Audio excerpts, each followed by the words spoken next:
We're going with Amber for the VP position.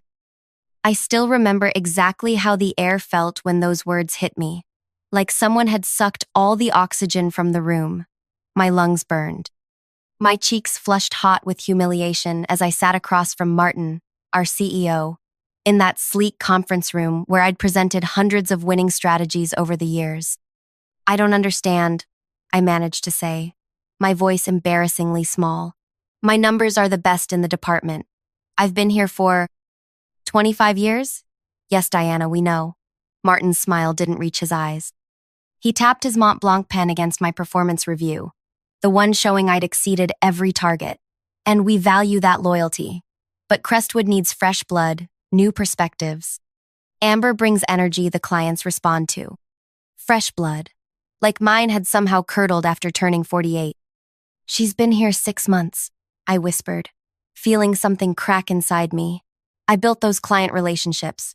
I trained her. Martin leaned forward, lowering his voice like he was doing me a favor. Look, this isn't personal. The board feels Amber's more aligned with where we're heading. The tech landscape moves fast. We need someone who can keep up. Keep up, as if I hadn't been sprinting ahead of everyone else for decades. I nodded mechanically, stood up on legs that didn't feel like mine, and walked out past the glass-walled offices where everyone pretended not to watch.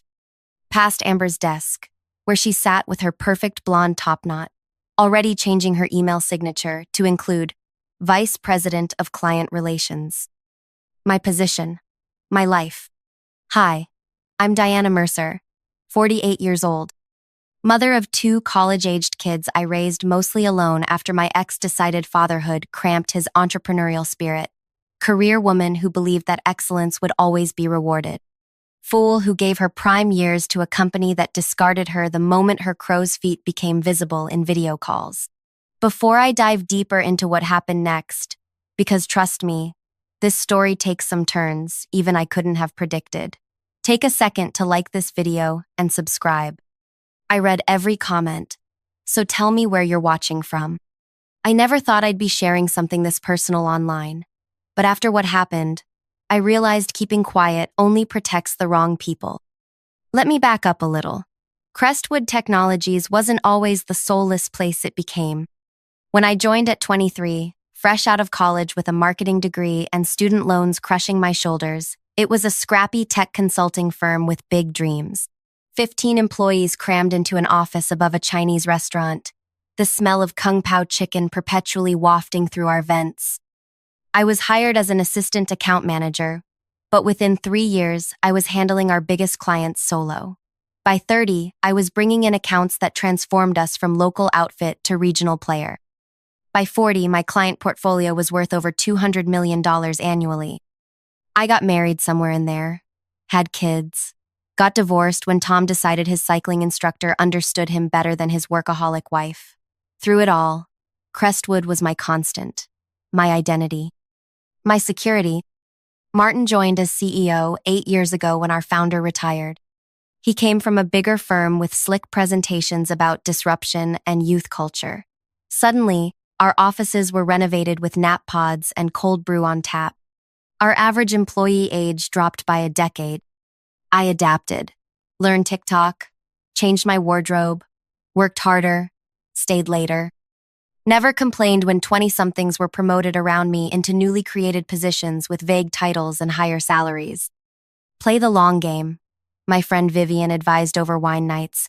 You know the clients, you have the relationships. They can't replace that. I believed her. Stupid, right? When our VP of Client Relations announced his retirement, I thought my moment had finally arrived.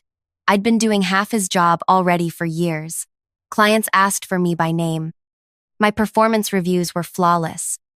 Then came Amber Chen, 28, Stanford MBA, former collegiate volleyball player with legs for days and that effortless confidence of someone who's never been told no. Martin hired her personally as a senior account strategist and started inviting her to leadership meetings within weeks. I trained her myself, introduced her to our key accounts, shared contact information I'd cultivated for years, showed her our systems, our processes, our shortcuts. Because I'm a team player. because I thought demonstrating my leadership would prove I deserved that VP title. 6 months later, I sat in that conference room while Martin explained why I was too old for the job I'd essentially been doing already. That night, I sat in my car in the parking garage for 2 hours, unable to drive home. Unable to face my daughter Emma, home from college for spring break, who'd already texted, "Did you get it?" with excited emojis.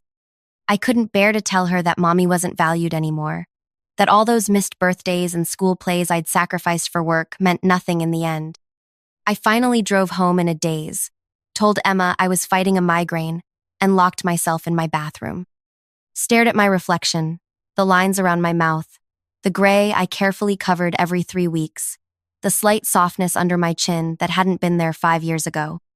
Is this what failure looks like? I whispered to myself. The next morning, I put on my armor, my best blazer, extra concealer, a smile that hurt my face, walked into the office like nothing had happened. Congratulated Amber with words that tasted like ash in my mouth. "I'm so excited to learn from you," she said, eyes wide with what looked like genuine admiration. "You're literally a legend here." A legend. Like I was already part of the company's ancient history. The announcement email went out that afternoon. My phone blew up with texts from colleagues, mostly the other veterans over 40, expressing outrage, sympathy, promises to meet for drinks soon. I responded with gracious platitudes, professional to the end. But something had fundamentally shifted inside me.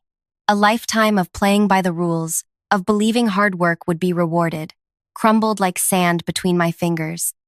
The following weeks were a special kind of hell. Amber began restructuring the department. Suddenly, my direct reports were reassigned. My corner office was needed for a collaboration space, so I was moved to a desk in the open floor plan, sandwiched between 2 recent graduates who played EDM through their headphones loud enough for me to hear the bass. My job title remained the same, but my responsibilities dwindled. I wasn't invited to strategy meetings anymore. Clients I'd worked with for 15 years were officially transitioned to younger account managers under Amber's supervision. "We want to make sure our clients have continuity if you decide to retire," Martin explained when I finally confronted him, as if 48 was one step from the nursing home. I started having panic attacks in the shower each morning, lost 10 pounds I couldn't afford to lose, began searching job listings at night, only to find that comparable positions at other companies all seemed to use code words like energetic, digital native, and startup mentality. My son Zach, calling from his sophomore year at UCLA, noticed something was wrong. "Mom, you sound different. Are you okay?" "Just tired, honey," I lied. "Big project at work." The truth was, I had almost nothing to do at work anymore. I'd been sidelined so completely it was like I'd already been fired, but without the severance package. I started calculating how long I could survive on my savings if I quit, how I'd explain the gap on my resume, whether I could afford both kids' tuition without my salary. Then came the Williams account crisis. Williams Aerospace was our biggest client, a $50 million annual contract that represented nearly 20% of Crestwood's business. I'd personally managed their account for 17 years, through 3 different CEOs on their end. Their current CEO, Robert Williams, son of the founder, had been a rising executive when I first started working with them. We'd grown in our careers in parallel. Amber had been especially eager to take over Williams. In meetings, she kept referring to Robert as Bob, though everyone knew he despised the nickname, and talking about modernizing their approach. 3 months after her promotion, Williams missed a quarterly review meeting. Then they rescheduled and missed again. Their invoices, previously paid like clockwork, became mysteriously delayed. I heard whispers but kept my head down. Not my problem anymore, right? Then came that Wednesday morning. I was at my sad little desk, updating my LinkedIn profile, when Martin appeared beside me, face ashen. "Diana, conference room. Now." Inside, I found Amber pacing, her usual composure shattered. 2 board members were on the video screen, looking grim. "What's going on?" I asked, taking a seat. Martin ran his hands through his thinning hair. "Williams is threatening to cancel their contract. All of it. Effective immediately." The room seemed to tilt sideways. On what grounds? They claim we've been unresponsive to their needs, that our new strategies don't align with their company culture. Martin wouldn't meet my eyes. Robert Williams is demanding to speak to you personally. Says if you're not on the call this afternoon, they're walking. I felt a dangerous flutter of satisfaction beneath my ribs. Me? But I'm not on the account anymore. This isn't funny, Diana, Amber snapped, her voice higher than usual. We could lose everything. You need to fix this. Fix this. After they'd pushed me aside. After they'd made it clear I was obsolete. What exactly do you want me to do? I asked, my voice perfectly level. Whatever it takes, Martin said. Tell Williams there was a miscommunication, that you're still involved, that Amber works under your supervision. I let his words hang in the air for a moment, feeling the weight of them, the desperation. That would be lying, I finally said. The room went silent. One of the board members leaned toward their camera. Ms. Mercer, I understand you must feel overlooked given recent organizational changes. But surely you care about the company's survival. Did I, though? That was the question turning over in my mind as I sat there, suddenly holding all the power I'd been told I no longer deserved. I need to think, I said, standing up, and I'll need to review the Williams file to understand what's happened before I can help. Of course, Martin said quickly. Anything you need. Amber will get you full access again. I walked out, feeling their eyes on my back. For the first time in months, I stood straight. In the bathroom, I locked myself in a stall and pressed my forehead against the cool metal door. My heart raced, but not with anxiety this time, with possibility. With the sudden, dizzying awareness that I'd been handed leverage I never expected to have. Robert Williams hadn't contacted me by accident. We'd had dinner just last month. A catching up between old friends thing I hadn't bothered to mention to anyone at Crestwood. He'd asked pointed questions about my career, noted that I seemed less enthusiastic than usual. I'd been vague, protective of my professional image even then. He must have connected the dots when Amber started handling his account. My phone buzzed with a text from Martin. Meeting with Williams set for 3 p.m. Please be prepared. I closed my eyes and allowed myself, just for a moment, to consider options I'd never let myself contemplate before. The loyalty that had defined my career suddenly felt like chains I could finally shrug off. By the time I walked back to my desk, a decision was crystallizing in my mind, one that would either secure my future or burn everything to the ground. Either way, I wouldn't be anyone's legend anymore. I'd be their reckoning. I pulled up my personal email and began composing a message to Robert Williams. My fingers didn't shake at all as I typed. Robert, we need to talk before the 3 p.m. call. There are things you should know. Robert responded within minutes. Diana, expected to hear from you. Call my private line ASAP. I glanced around the office. Amber was huddled with Martin in his glass-walled office, both gesturing frantically. No one was watching me. I grabbed my purse, walked calmly to the stairwell, and called Robert once the heavy metal door closed behind me.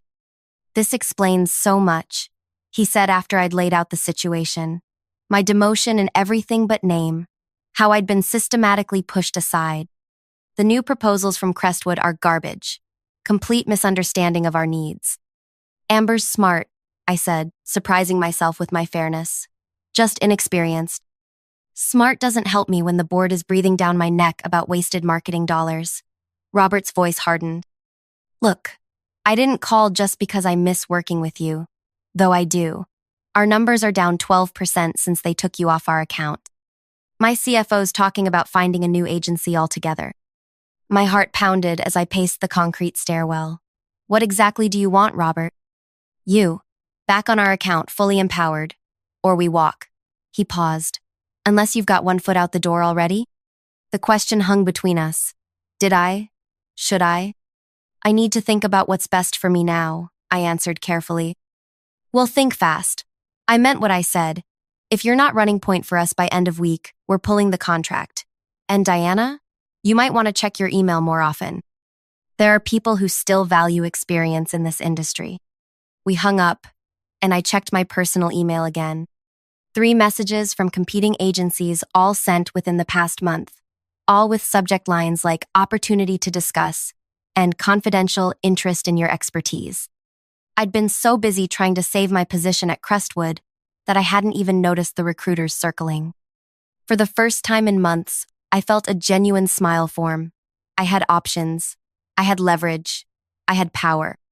Walking back into the office, I felt like a different person than the one who'd left minutes before. Martin spotted me and waved me into his office urgently. "What did Williams say? Have you spoken to him?" His forehead glistened with sweat. "Not yet," I lied smoothly. "But I've reviewed what's happened with the account. Mind if I sit?" I took the chair across from his desk without waiting for permission. The power chair. The one visitors rarely got to use. "We don't have time," Martin began. "Actually, we do," I interrupted, enjoying the startled look on his face. "The call's not for 3 hours. And before I salvage this situation, we need to be clear about terms." Amber, who had been standing by the window, turned sharply. "Terms?" "Yes." I crossed my legs, adjusting my blazer. "If I'm going to convince Williams to stay, I need to know exactly what my role will be moving forward." Martin's relief was visible. He thought this was just a negotiation for a better title, maybe more money. "Of course, Diana. We value your contribution enormously." "Stop." I held up a hand. "Let's not pretend. 6 months ago, I was too old, too outdated for leadership. Now you need my relationships to save the company. So here's what's going to happen." I laid out my demands clearly. Full reinstatement as led on the Williams account, a senior VP title above Amber, and a compensation package that reflected my value to the company. Martin and Amber exchanged glances. "We'd need board approval for some of this," he hedged. "Then get it, before the call." I stood up. "I'm going home to prepare. I'll be back at 2:30. "You can't just leave," Amber started. "Watch me." I walked out, feeling their stunned gazes on my back. At home, I kicked off my heels and made myself a proper lunch for the first time in years. No sad desk salad today. As I ate, I opened my laptop and began to review those recruiting emails more carefully. Phoenix Marketing Group wanted to discuss a senior director position.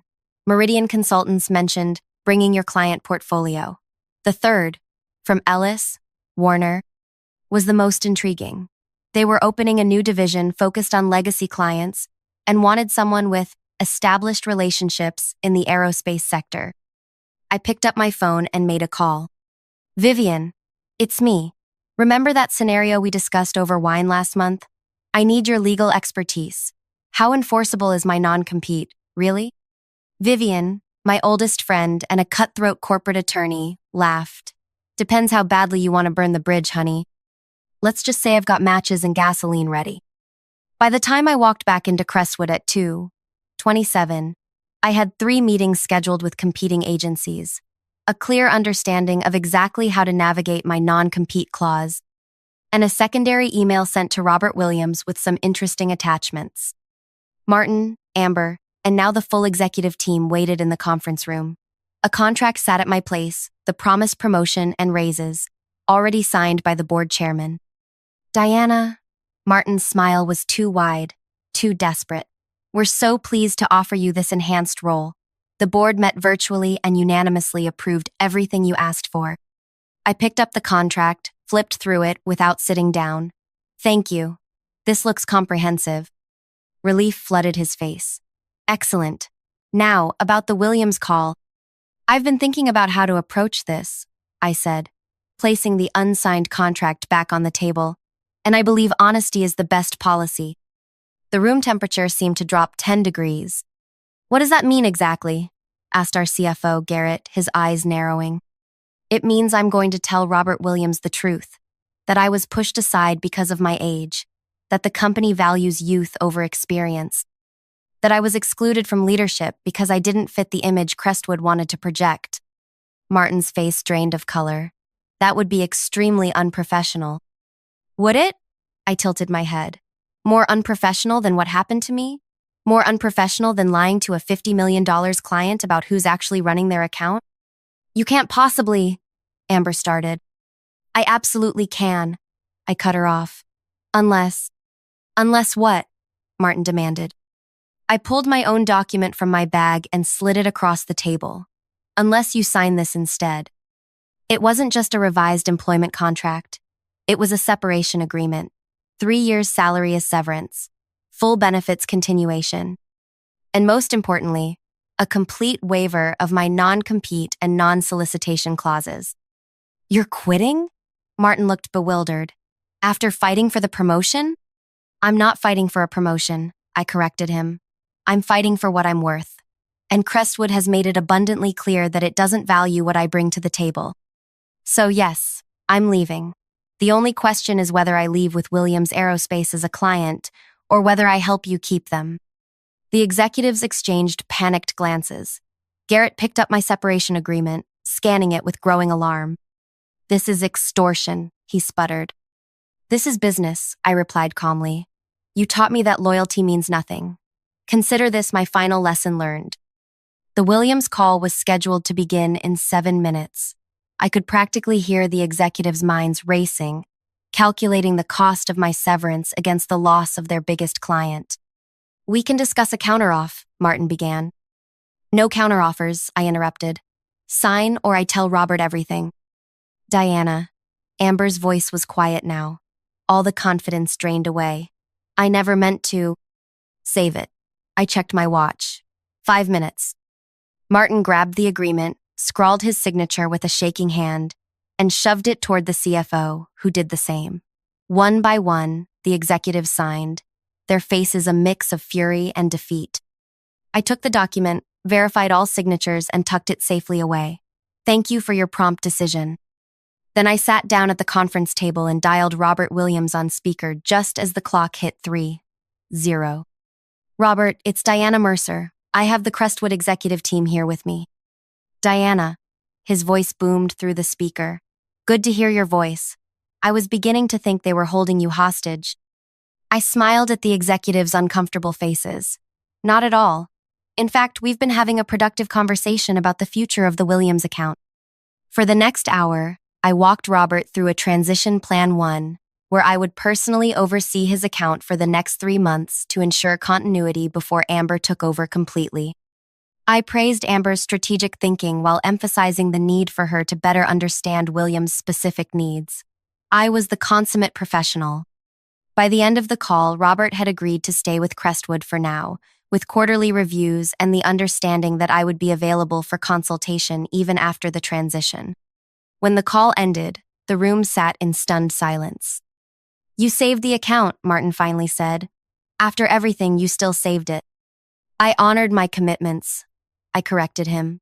Something this company should try sometime. I gathered my things and stood up. My resignation is effective immediately. I'll have my personal items out by end of day. HR can mail my final check. Where are you going? Amber asked, her voice small. I paused at the door. To a company that understands that experience isn't a liability, it's their competitive advantage. 3 months later, I sat in my new corner office at Ellis, Warner, where I'd been hired as executive vice president of their newly formed legacy client division. My salary was 40% higher than my highest earnings at Crestwood. My team was diverse in every way, including age. My phone buzzed with a text from Robert Williams. Contracts up for renewal next month. Crestwood's latest proposal is underwhelming. Free for lunch Thursday? I smiled as I typed back. Always time for you, Robert. The official ethics policy at Ellis.Warner prohibited poaching clients from former employers for 12 months after hiring. But there was nothing that prevented clients from following a trusted advisor on their own initiative, especially when that trusted advisor had legally exited her non-compete clause. My assistant knocked on my door.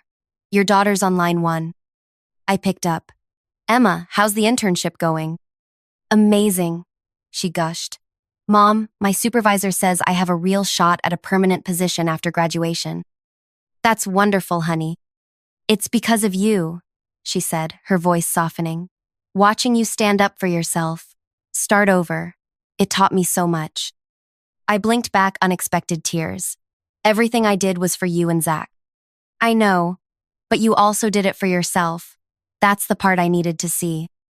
After we hung up, I walked to my window overlooking the city.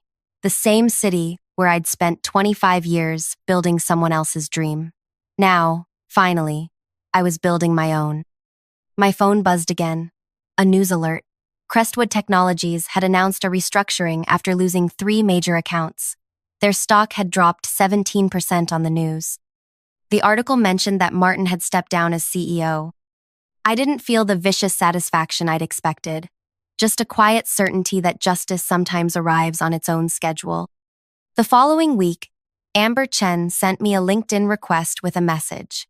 I learned more from watching you leave than I did in all our time working together. If you ever have an opening on your team, I'd love to talk. I considered it for a long moment before accepting her connection. Not her implied request. She still had lessons to learn, but the acknowledgement of what had happened. Because the truth is, revenge wasn't about destroying Crestwood or hurting Amber or Martin. It wasn't even about the money. Though the financial security was sweet vindication, real revenge was finding my worth outside the company that discarded me. It was discovering that the relationships I'd built were mine, not theirs. It was walking away on my terms, head high, future, secure. At 48, I wasn't too old. I was just getting started. And that, my friends, is the most satisfying revenge of all.